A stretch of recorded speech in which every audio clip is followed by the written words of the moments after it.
1987, que fue sometida a plebiscito unos años más tarde. Y donde la gente resolvió que así como el gobierno le había dado una amnistía a los tupamaros, entre los cuales se encontraba el señor Mujica y una serie de secuaces, también amnistiaba a los militares que habían cometido delitos de lesa humanidad. Pues bien, la llegada del populismo al gobierno hizo que esa ley que había sido refrendada por la mayoría del cuerpo electoral se pusiera nuevamente en cuestión. Y nuevamente se lleva a refrendar por la ciudadanía. Estamos hablando de que entre un referéndum y otro, evidentemente hubo un cambio generacional en el electorado y en la composición de la masa electoral de los ciudadanos de Uruguay. Sin embargo, nuevamente la ley se aprueba por mayoría, se ratifica que esa ley que había sido aprobada hace tantos años atrás era legítima y que la opinión de la población y de la ciudadanía uruguaya seguía siendo la misma. Sin embargo, el Frente Amplio, que tenía mayoría parlamentaria y que así gobernó durante gran parte de su mandato, logró, por la vía de la interpretación, aprobar una ley interpretativa en el Parlamento por el cual se iban a juzgar de todas maneras a los militares y a los civiles que habían cometido delitos de lesa humanidad. Y no voy a entrar en el contexto de si me parece bien o me parece mal, porque me pronuncié en su momento con el voto como ciudadano. Lo que voy es que los militares y los civiles lograron ser juzgados por esa interpretación maniquea que hizo el gobierno, mientras que los tupamaros, aquellos encabezados por Mujica, que cometieron todo tipo de delitos y tropelías, hoy siguen amnistiados y no tuvieron absolutamente ni que hacer absolutamente más nada. Lo mismo pasó tiempo después con el voto en el exterior. Nosotros, por un tema constitucional, no se permite, a diferencia de otros países, que los ciudadanos que se encuentran en el exterior voten en las elecciones nacionales, salvo que vengan al país y que tengan obviamente los derechos ciudadanos plenos. Se realizó una instancia electoral en la cual los uruguayos volvimos a votar en mantener esa situación y en mantener lo que decía la Constitución a rajatabla. Pues bien, el gobierno de izquierda nuevamente interpreta por la vía reglamentaria, digamos, aprovechando esa mayoría parlamentaria, para de alguna forma permitir que los ciudadanos del exterior pudieran votar y así, de alguna forma, repeler, desacreditar, desvirtuar, no me cabe ningún otro término vinculado a lo que han sido los pronunciamientos populares. Entonces los populistas tienen una gran simpatía, una gran sed de reforma, sobre todo reforma constitucional. El problema que tenemos es que una vez que la Constitución se reforma, y no se reforma a favor de la ciudadanía, se reforma a partir de la pretensión, del capricho, de la necesidad de un sector del cuerpo electoral, estamos seriamente en problemas porque claramente no se puede volver atrás. Por eso digo que lo veo con muchísima preocupación. Y también veo con muchísima preocupación, vuelvo a insistir, la falta de firmeza que hay en nuestros gobiernos con respecto a lo que ha sido el andar, el raíz delictivo que han cometido las izquierdas en el gobierno en los últimos años. Creo que ese es el panorama que puedo trazar muy sucintamente sobre lo que es la realidad hoy en nuestros países. Seguramente ustedes tienen su propia opinión formada y desde ya que me encantaría que me escriban a través de las redes sociales.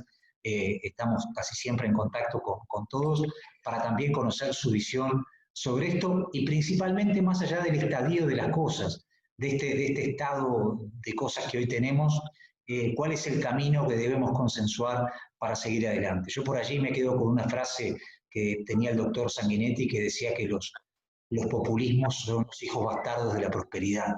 Y me parece que no hay mejor forma de definir el populismo hoy, ayer y dentro de 100 años. Excelente. Muy acertada la última parte, Fernando. Felicitarte por la buena charla, muy completa. Y bueno, como yo te contaba, acá ya hay personas que tienen la manito levantada, ¿cierto?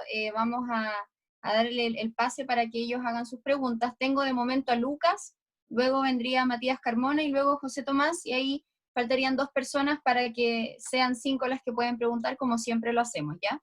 Así que Lucas, te voy a dar el pase para que hagas tu pregunta, tu comentario, reflexión, etcétera. Ahí Vale. estás, Lucas. Muchas gracias, Paz. Hola, Fernando, un gusto. ¿Cómo estás? Igualmente. Muy bien, gracias. Son dos puntos los que quería tocar, que, claro, nosotros vemos un avance en el populismo de hace muchas décadas ya, que van teniendo repercusiones en hacer fallar al sistema capitalista o más bien más cargado al liberalismo, pero claramente se ve el populismo como malo porque la gente no sabe las soluciones que deben tener hacia sus propios problemas. Entonces, en una reunión pasada apelaban mucho a la responsabilidad individual y al hacerse cargo de sus propias decisiones. Yo creo que pasa por ahí el combatir el populismo, ya no en masa, sino que a cada individuo hacer entender que no es el camino y que no porque lo quiera una mayoría es lo correcto. Bueno, ese es un punto que va por la educación. Y el otro punto que tocaste sobre la Constitución, yo hasta el momento mi decisión es rechazar la Constitución porque claramente los que promueven el apruebo son personas que están por desmantelar el sistema liberal que tenemos, o más cargado el liberalismo, más que decir que es liberal. Entonces, también he escuchado propuestas como a Felipe Kast, que está por el apruebo, pero por una constitución más liberal, que lo encontré muy, muy, muy interesante. Ahora, ¿ves, la pregunta sería, ¿ves tú la posibilidad de que, como la mayor parte del apruebo es de izquierda, que cuando se apruebe, o si es que se llega a aprobar, ojalá que no, si es que se llega a aprobar, si existe alguna posibilidad de avanzar hacia más liberalismo o estamos destinados a hacer una reforma constitucional, o sea, una nueva constitución más cargada al populismo, prácticamente al estatismo, a la izquierda.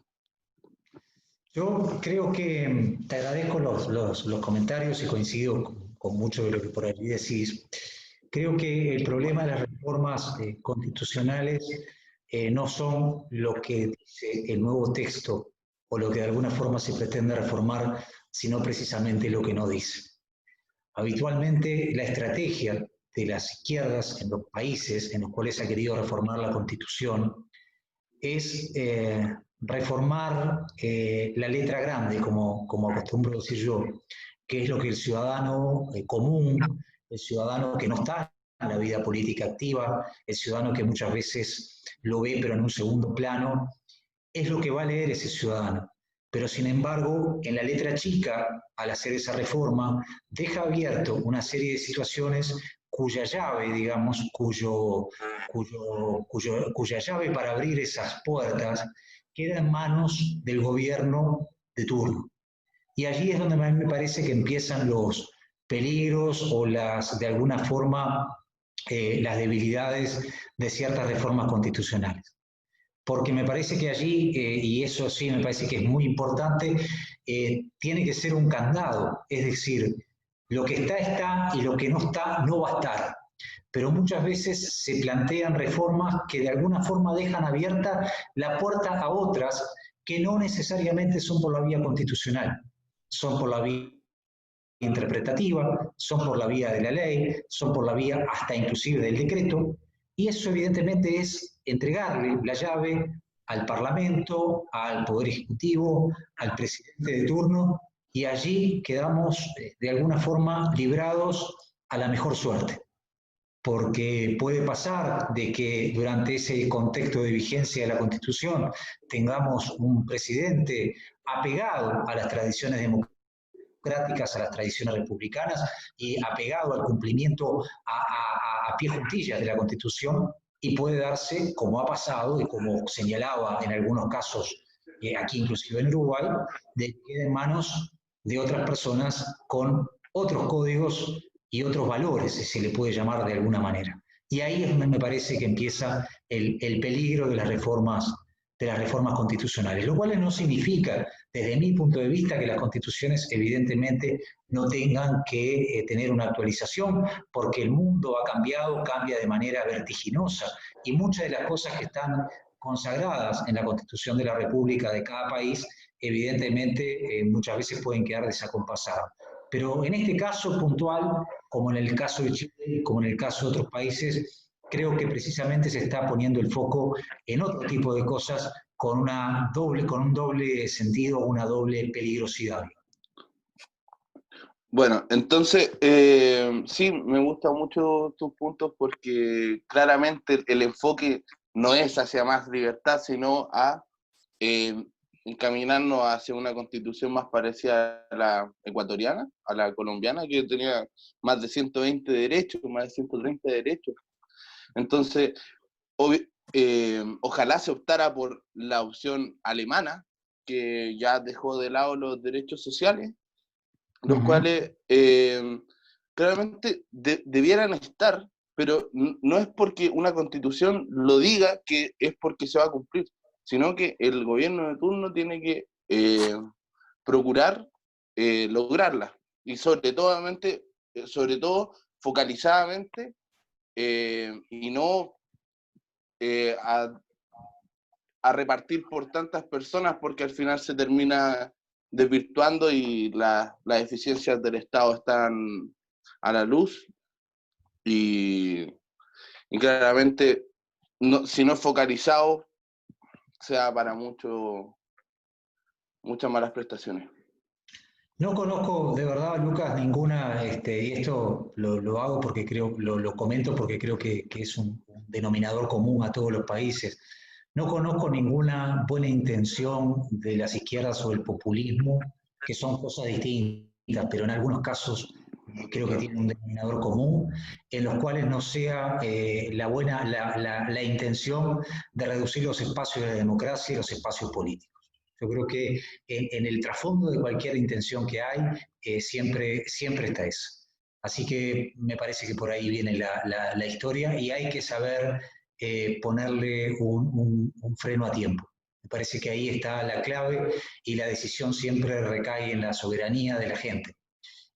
Por eso digo, me parece que muchas cosas que a veces la gente ve con liviandad o a veces no las toma en cuenta, o a veces cuando uno le pregunta, a mí me pasa muchas veces que pregunto a ciudadanos, amigos, a gente que aún forma parte del centro de estudios o del partido, sobre la intención o sobre de alguna manera algunas actividades o algunos hechos políticos, y muchas veces no están al tanto o hay cierto desconocimiento o cierta digamos, desentendimiento de esas situaciones. Y ahí empiezan los principales problemas sociales, políticos y después democráticos. Claro. Bueno, eso. Muchas gracias, Fernando. Me gustó tu respuesta. Un placer estar en contacto, Lucas. Bueno, gracias. Bueno, ahora voy a seguir yo con la ronda de preguntas. Mi nombre es Juan. Y seguimos con Matías Carmona. Le voy a sacar el silencio ahora a Matías. Ya, Matías, puede hablar. Sí, hola, ¿qué tal? ¿Qué tal, Fernando? Un gusto y agradecido de tu charla. Mira, mi pregunta más viene al respecto de, a ver, todos sabemos que el precio de la libertad es la constante vigilancia, y actualmente la calle Pou está al menos en el discurso de lo que sale hacia afuera y de lo que nosotros podemos ver desde el extranjero, de lo que él habla, con un discurso bastante libertario. En el caso de que pueda continuar con sus reformas y sacando ideas libertarias al respecto, igual nosotros esperamos desde nuestro punto de vista que obviamente tenga buenos resultados. Y eso al corto plazo, no, lo más probable que se vea. Ejemplos, por ejemplo, en Trump, que las bajas de impuestos han funcionado. En fin. Ahora, al respecto de la constante vigilancia, ¿cómo ves a mediano o largo plazo que deberían ser quizás las actividades o las cosas que deberíamos hacer los libertarios para no perder la batalla en esos periodos que a la larga son los que nos cuestan? Porque puede ser que ahora tengamos buenas en algunos lugares, por ejemplo Uruguay, buenas chances de hacer mostrar que las ideas nuestras son las que valen mejor, pero la amenaza de los populistas, como tú continúas, yo lo diría más totalitaristas, ese yo creo que es el mayor problema que tenemos, está siempre latente. Entonces, ¿cuál sería, según tú, una visión más largoplacista de mantener estas ideas en el poder?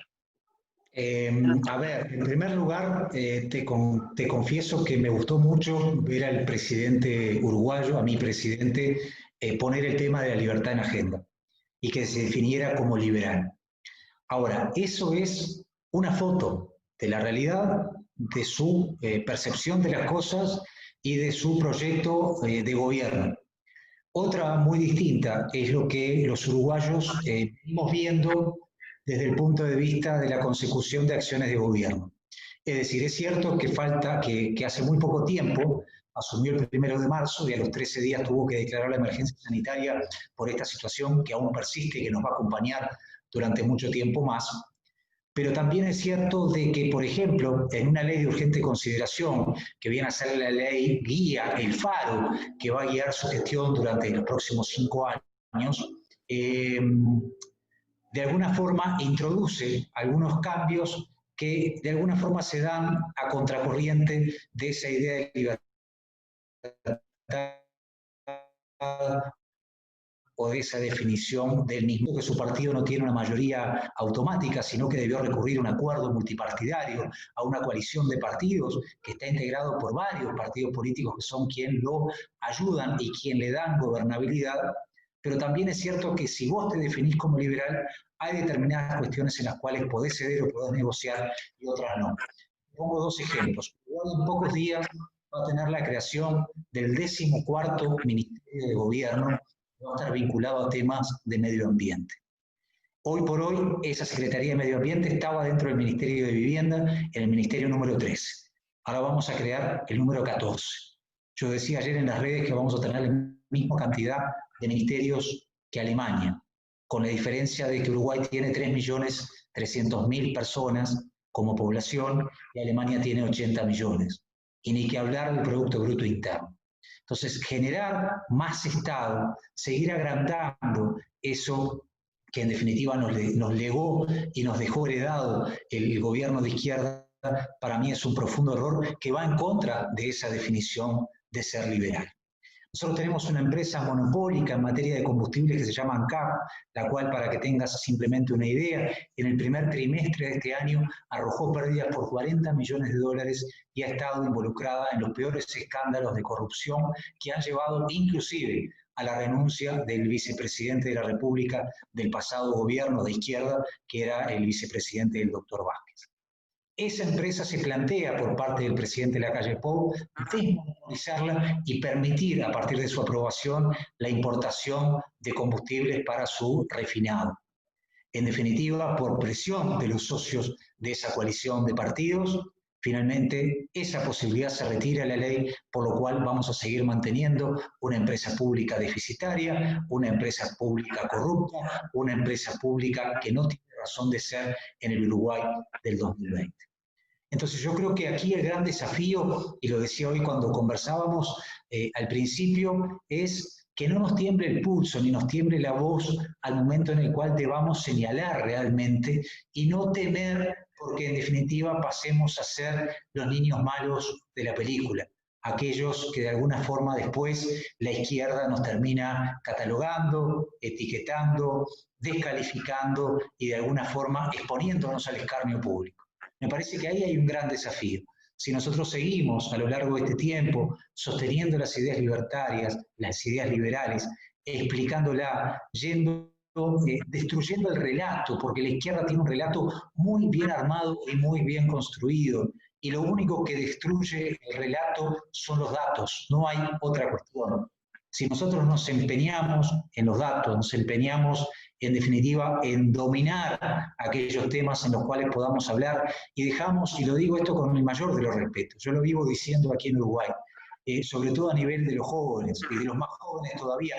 Ahora estamos en un proceso acá de ebullición del tema liberal y libertario, donde jóvenes de 12, de 13, de 14 años y muchos más se van sumando y se entusiasman con estas ideas y con esta filosofía y esta forma de pensar. Pero debemos de abandonar el debate pubertario, debemos abandonar lo pubertario para pasar a lo libertario. De lo contrario, la gente no nos va a ver con credibilidad, no nos va a ver con seriedad y no nos va a ver con solidez como para mañana confiarnos la posibilidad de gobernar o eventualmente acceder a lugares en los cuales podamos bajar a tierra y aplicar nuestra ideología.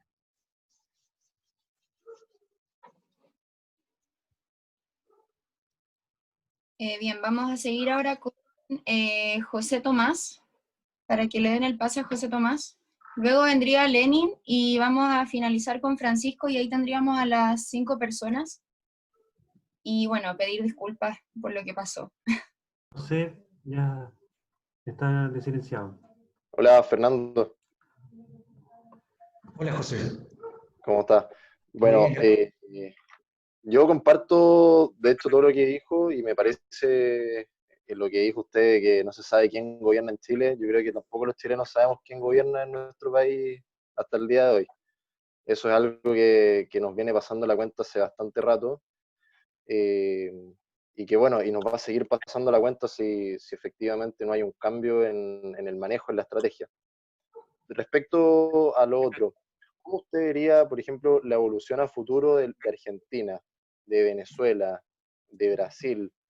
Si bien es cierto, yo la verdad es que hace un tiempo atrás no apostaba por Bolivia, pero creo que han tenido un paso muy importante respecto a que pudieron sacar en el fondo a un populista acérrimo como Evo Morales, y ahora incluso estar pidiendo la extradición para juzgarlo penalmente. Entonces, ¿cómo usted ve ese cambio tan radical que nosotros, la mayoría de los latinos en el fondo, veíamos a Bolivia como un país perdido? Eso básicamente. A ver, con respecto al tema de Argentina, un poco lo que profundizo lo que decía hoy al principio. Nadie se podía imaginar de que hoy el país hermano estuviera pasando por esta situación. Además, con un presidente que hace pocos días, a través de Zoom, en una conversación que tuvo por allí con otros mandatarios, se lamentaba de no tener a Evo, de no tener a Lula, de no tener a Pepe Mujica. Realmente a mí me daría vergüenza pensar que estoy solo por no tener a esas personas o a esos socios, a esos secuaces en la gestión de gobierno. Pero francamente es muy difícil hacer futurología sobre la realidad argentina a la luz de todo lo que ha pasado, pero además porque no vislumbro, esta es una opinión muy personal, hoy, a 4 años de las elecciones, un poco menos, realmente figuras que más allá de lo bueno de su ideología y más allá de la sana intención que tengan, que logren realmente poder contrarrestar el peronismo que se ha estado en el poder a lo largo de décadas y que lo sigue haciendo. Entonces es muy difícil, más en esta coyuntura o en esta situación, donde frente a una emergencia sanitaria, aquellos que creemos que el Estado debe intervenir, actuar y ser parte de una estructura muy pequeña y de muy poca o de muy baja incidencia en la vida de los ciudadanos y principalmente en la libertad de los ciudadanos, millones de personas esperan por la ayuda de Papá Estado y allí aparece Papá Estado a darles la ayuda que necesita. Y así ha sido a lo largo de todas las últimas elecciones. Así fue cuando vino la crisis del 2001, donde a través de los planes sociales, de la perversidad de los planes sociales, que también lamentablemente ocurre en Uruguay y que ha sido parte de ese legado que nos han dejado. Entonces, francamente es muy difícil de poder predecir qué es lo que va a ocurrir en la Argentina dentro de los próximos 4 años, porque además, y esto tiene que ver con lo que decía hoy, la izquierda se ha encargado de enchastrar, de contaminar, de alguna forma, de que la gente aborrezca a aquellos que forman parte de gobiernos que no son populistas y que no son de izquierda. y de hecho hoy, si ustedes ven toda la imagen del expresidente Macri y de su gabinete, se ve de alguna forma defenestrado, un día sí y otro también, independientemente de los errores y de los aciertos. Y así pasa con otros actores políticos que tiene la Argentina. Así que la primera parte era esa. La segunda parte de la pregunta, porque una tenía que ver con la Argentina, estaba vinculada a...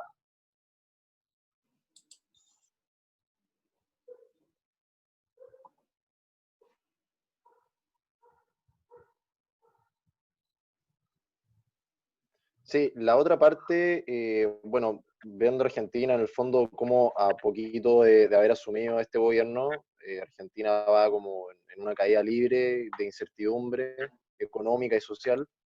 Y cómo usted ve en el fondo la imagen de Bolivia. Bolivia que ahora viene apareciendo ahora en el escenario político, como con un gobierno súper fuerte, súper, al parecer, no estoy seguro, pero al parecer más liberal, y bueno, y juzgando criminalmente en el fondo a un expresidente que se le está juzgando como corresponde, como criminal, igual que a Lula, y a Correa en Ecuador, y la verdad es que es una buena imagen, independiente de que sea un país que hace un par de años atrás no tenía tanta incidencia en lo geopolítico, pero que ahora parece ser un referente para muchos países. Sin duda, lo que habrá que ver, porque yo también, por ejemplo, cuando llega la primera causa judicial de Lula da Silva, uno lo primero que siente es que vienen los vientos de libertad y de justicia.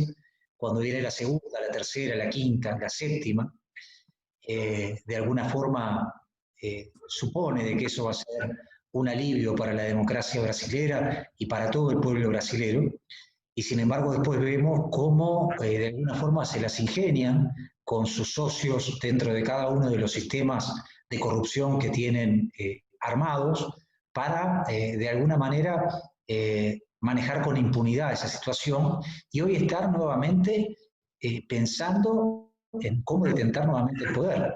Entonces, yo creo que ese tipo de situaciones y de circunstancias que yo particularmente, como vos, valoro y celebro, muchas veces quedan con gusto a poco o son mucho más cortas en el tiempo de lo que uno se imagina. Yo creo que realmente en ninguna situación, en ninguna sociedad, en ninguna organización social, civil, política, uno puede imaginar que una persona que tiene 11 causas judiciales abiertas, como pasa en la Argentina, está apta para ocupar la vicepresidencia de la nación. O sea, no se me pasaría por la cabeza. Es decir, si alguien me lo planteaba como una posición, como una posibilidad, lo tendría que haber descartado de raíz. Y sin embargo, hoy eso ocurre. Con respecto a lo que me planteabas por allí de Venezuela, francamente creo que en Venezuela se han hecho todos los intentos, aún los más tristes, por tratar de erradicar a los sucesores de Chávez del poder y ponerle fin a ese proceso de dictadura que lo hay, en el cual, lo digo hoy con mucho orgullo, Uruguay hoy, a través de su nuevo ministro de Relaciones Exteriores, su nuevo canciller, el embajador Bustillo, pudo volver a hablar de dictadura en Venezuela. El papel que ha hecho Uruguay con respecto a las relaciones internacionales en los últimos 15 años ha sido realmente nefasto, en el cual ni siquiera pudimos abrir la boca para decir de que lo que existía en Venezuela era una dictadura. Y el pueblo uruguayo es un pueblo democrático, apegado a las libertades, a los valores democráticos, y por tanto no nos representaba de ninguna manera. Pero realmente creo que Venezuela está en una situación extrema, es decir, ya no queda absolutamente ninguna otra vía, porque aún sumergiendo en la pobreza más absoluta de un país que era próspero y un país que era rico y que supieron transformarlo en uno de los países más pobres de la región, ni aún así, y con su población, con sus ciudadanos pasando hambre, algo que era también impensable para la inmensa mayoría de los venezolanos hace no tanto, hoy el régimen dictatorial de Maduro permanece allí. Y permanece allí y parece que va a permanecer durante mucho tiempo porque todo lo que han sido intentonas han quedado o han fracasado o han durado muy poco tiempo. Entonces me parece que todas las soluciones que había al alcance de la mano salvo otras que tienen que ver con el uso de la fuerza, han sido aplicadas. Y lamentablemente, aun cuando uno valora y por supuesto que predomina y promueve la paz, yo creo que con respecto a los dictadores no hay que tener contemplaciones. Lo digo sin ningún tipo de cortapisas. Con los dictadores no se puede tener contemplaciones, porque ellos no la tienen con su gente, no la tienen con sus ciudadanos, no la tienen con su sociedad, no la tienen con su propio país. Por tanto, aquellos que desprecian la vida humana, que desprecian los valores de la sociedad y que desprecian a sus propios compatriotas, francamente yo no puedo actuar con mano de seda. Esa es mi posición sobre el tema. Como dice por ahí, Sic Semper Tyrannis. Vamos a seguir con Lenin Fernández. Hola, buenas noches a todos. Primero felicito la exposición de Fernando, ¿verdad? Me parece bastante articulada y bastante acertada en gran medida. Sí, voy a hacer un comentario, no sé qué posición tenga alguno al respecto, pero con el tema de Macri, mira, yo hace tiempo dejé de prestarle atención a Macri por los años que estuvo gobernando.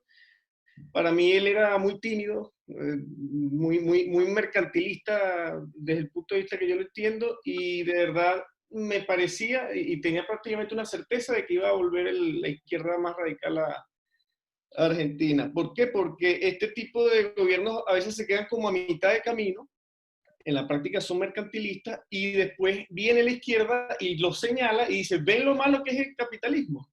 Entonces, obviamente, la gente se da cuenta, se frustra, no funcionan las cosas, ni se hacen las cosas que ellos decían que se iban a hacer, ni es el paraíso que pintaron en las elecciones. Entonces la gente dice, no, sí, verdad que el capitalismo es malo, vamos a volver al socialismo. Entonces, bueno, más allá de ese paréntesis, otro detalle, la oposición en Venezuela, por cierto, es socialista prácticamente toda, entonces, y estoy de acuerdo que la única solución pasa por lo militar y extranjero, desde mi punto de vista, no lo militar interno, porque, bueno, son temas que quizás no atañen ahora. Sí me gustaría consultarle a Fernando qué posición tiene la Calle Pou respecto al Banco Central y el curso forzoso, y respecto al porte de armas, que a mí me parece que son unos temas que son normalmente delicados, pero que me parecen sumamente importantes y que diferencian muchas veces al mercantilismo del liberalismo clásico. Mirá, con respecto a lo que comentabas de Macri, yo comparto contigo los comentarios. De hecho, cité a Macri porque claramente cuando uno mira la historia reciente argentina, con la frustración de aquella alianza que integraba al doctor de la Rúa, que después terminó yéndose en un helicóptero en la crisis del 2001. Todos los gobiernos han sido del signo peronista, excepto Macri, lo cual está muy lejos de mi concepción de liberalismo y de libertarismo. Simplemente digo por una cuestión histórica de que estuvo y que fue el gobierno pasado y que hoy está de alguna forma endiablado o contaminado por todo lo que la izquierda le tira. Con respecto al tema de Uruguay, el Banco Central acá no hay por lo menos avisorado y no hubo tampoco a nivel de la propuesta programática de gobierno con la cual ganó la elección un cambio en cuanto a al rol o a la función del Banco Central. ¿Tá? De hecho, el Banco Central acá es una institución muy fuerte, con un aspecto regulatorio muy, pero muy fuerte en muchas cosas, más después aún de lo que fue la crisis del 2002, que acá de alguna forma por la corrida argentina motivó el desbarranque de algunas instituciones financieras, y a partir de allí ese gobierno que estaba en aquel momento y los que vinieron después cada vez fueron dándole más superpoderes al Banco Central. Lo que sí ha hecho el doctor Lacalle Pou, que para mí fue una cuestión acertada, es que hace ya muchos años el gobierno de izquierda había puesto en marcha una ley, con la cual aprobó con su mayoría, una ley de inclusión financiera, que no era más ni nada menos que un gran hermano fiscal, en el cual todas las transacciones debían hacerse de manera electrónica, en el cual los funcionarios o los empresarios debían pagar el sueldo a sus empleados a través de banco, a través de cual todas las transacciones, te diría que un 90% de las transacciones terminaban realizándose de manera electrónica para que allí ese gran hermano fiscal, que era el Banco Central, pudiera darle seguimiento, perseguir y sancionar a su gusto, a su antojo, a aquellos que en definitiva podían violentar la normativa. Esa ley fue un compromiso de la campaña del doctor Lacalle Pou de derogarla, lo cual lo incluyó dentro de esta ley de urgente consideración que se aprobó y por tanto va a quedar derogada dentro de algunos días. Pero implicaba cosas realmente inverosímiles, con el pretexto ya conocido de que evidentemente apuntaba a una cuestión de manejo de dinero electrónico y a sacar circulante de moneda, a sacar moneda de circulación, en fin, una serie de sinsabores y de sinrazones. Lo cierto es que esa ley hoy cae. Con respecto al porte de armas, en la propia ley de urgente consideración no se fue todo lo que a mí me hubiera gustado, sí se permitió de que funcionarios policiales y militares que no podían tener porte de armas una vez que se retiraban del servicio pudieran volver a tenerlo.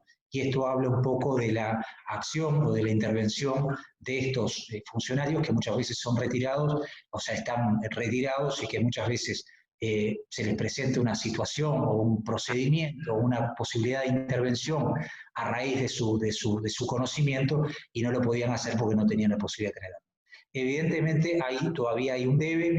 Creo que de algunos sectores dentro de esta coalición hay una intención de proponer una ley que de alguna forma vaya liberando en ese sentido a otros sectores de la sociedad, lo cual tiene también un cierto asidero y una cierta razonabilidad, en tanto, como ustedes saben, la delincuencia que en Uruguay ha crecido exponencialmente como en el resto de los países, evidentemente las armas no las consiguen en el mercado legal, sino que las consiguen en el mercado negro. Es gente que no tiene evidentemente ninguna autorización ni para aportar, ni para tener tenencia, ni para nada. Entonces lo que se ha dado es que la población civil se encuentra desarmada y con grandes dificultades para poder acceder a la compra de un arma en defensa personal o de tener un certificado que le permita tener esa arma en su casa, ni siquiera para transportarla de un lado a otro, mientras que el delincuente la tiene a la vuelta de la esquina y hace lo que quiere. Por tanto, creo que en estos años va a estar planteado esa modificación en la norma.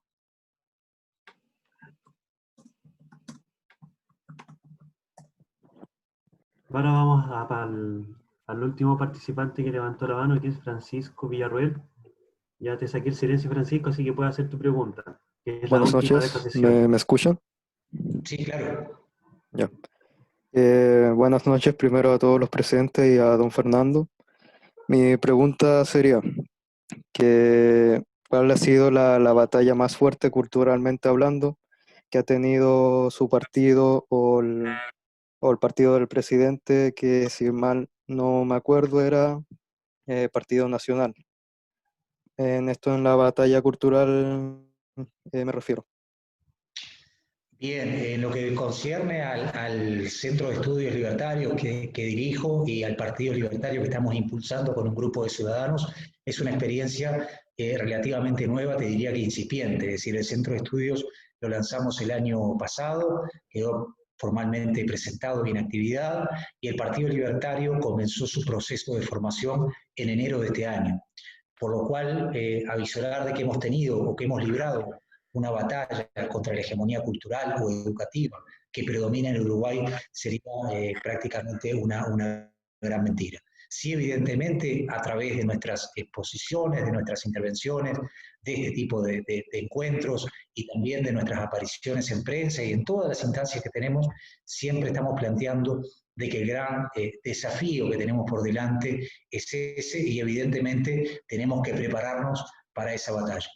Con respecto al gobierno actual, es un gobierno que tiene en el medio de una emergencia sanitaria 4 o 5 meses. Lo que sí digo hasta ahora es que no ha habido, y lo he dicho públicamente, así que no tengo empacho en compartirlo con ustedes, no ha habido señales realmente de una declaración de batalla frente a la hegemonía cultural, a la hegemonía educativa, las cuales, tanto como a nivel de los medios de comunicación y también a nivel judicial, nos encontramos en serios problemas.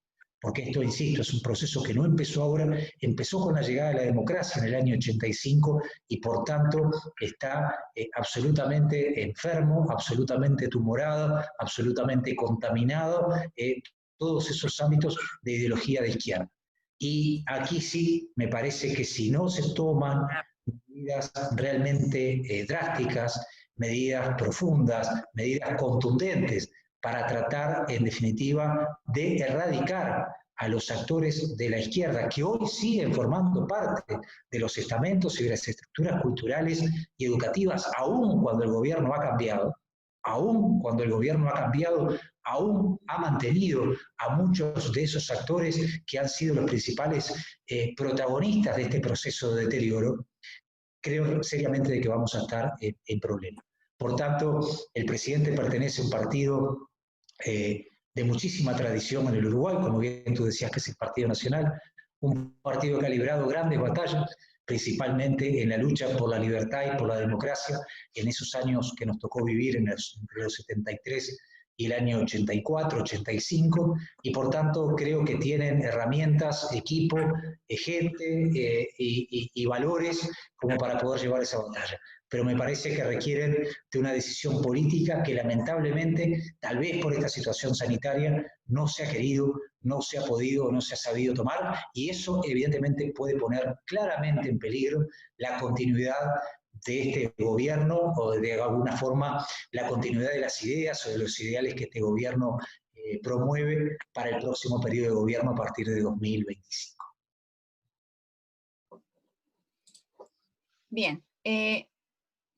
A la última persona que preguntó, ¿le quedó claro? ¿Quiere dar algún comentario al respecto o está bien con eso? No sé quién era la última persona, ¿te acuerdas, Juan? No recuerdo quién era. Villarroel, parece, ¿no? Sí, el chico Villarroel. Es solo por si quiere acotar algo No, más. todo bien, me quedó claro. Ya, súper. Gracias, Francisco. Bueno, ya vamos a ir cerrando. Recuerden que para respetar, ¿cierto? Estos son 5 personas, ya, así que atentos a la próxima para que levanten bien la manito y así puedan tener la oportunidad, ¿ya? Fernando, agradecerte una vez más por tu presencia, por tu buena disposición, por el tiempo, por cada explicación que le diste a las personas que están acá, que están con esta hambre, ¿cierto?, de aprender. El viernes tenemos otra charla, así que también ahí para que si nos puedes apoyar a difundir lo que estamos haciendo en las juventudes sería muy bueno. Porque esto tiene que crecer día a día, de buena manera, ¿cierto? Claramente, ¿ya? Así que vamos a finalizar, agradecer a las personas y como siempre vamos a tomar la fotito, ¿cierto? Como yo te comentaba antes, Fernando, para que todos acá activen sus cámaras y esto se sube, ¿verdad?, a las redes y dejamos un registro de las personas que participaron y de antemano los dejamos invitados para el viernes. También tenemos otra charla a las 7 de la tarde, ya mañana se va a difundir, así que ahí van a saber quién va a ser el expositor del día viernes a las 7, ¿ya? Juan, tú di para que la gente ahí se ponga y puedan salir en la fotito. Activen sus cámaras nomás y a la cuenta de 3. 1, 2 y 3. Ya, ahí. Ahí está, ¿cierto? No tienes otra página, ¿verdad? No, era una sola. Era una sola, así que con eso estamos listos. Entonces nos vamos a ver el viernes. Yo sé que quedaron 3 personas con la manito levantada, pero vamos a respetar siempre esto, ¿ya? Así que para el viernes, si van a estar presentes, ustedes serían los primeros que pueden preguntar, digamos, teniendo esta consideración de que no alcanzaron a preguntar ahora, y así yo voy a tener, no sé, en caso de que esté el Andrés o sea Tliel, algo así, el Daniel, que ellos puedan ser los primeros en preguntar para también tener esa deferencia con ustedes, ¿ya? Eso, chicos, nos vemos el viernes. Fernando, muchas gracias, éxito también allá en Uruguay, y un gusto tenerte acá, eres un gran referente, así que vamos a estar en contacto seguramente, ¿ya? Un abrazo, chicos, nos vemos, cuídense harto, gracias Fernando, un abrazo, y nos vemos en otra... Gracias a ustedes, de verdad, un placer haber compartido este tiempo. A disposición por las redes, me escriben aquellos que por allí les quedó tal vez alguna pregunta y con mucho gusto. Agradecerle a Paz y a Juan también por toda la coordinación, que esto lleva mucho trabajo, y desde ya que cuenten con el Centro de Estudios Libertarios y una vez que el partido esté formalizado para todo lo que sea difusión, porque necesitamos trabajar coordinadamente, organizadamente y en común acuerdo. Así que desde ya nuestra total disposición y espero que una vez que se levanten las fronteras podamos encontrarnos nuevamente personalmente. Un abrazo grande. Un abrazo Igualmente. para Fernando, muchas gracias. Chao, chicos. Chao, Fernando, que estés muy bien. Chao, muchas gracias.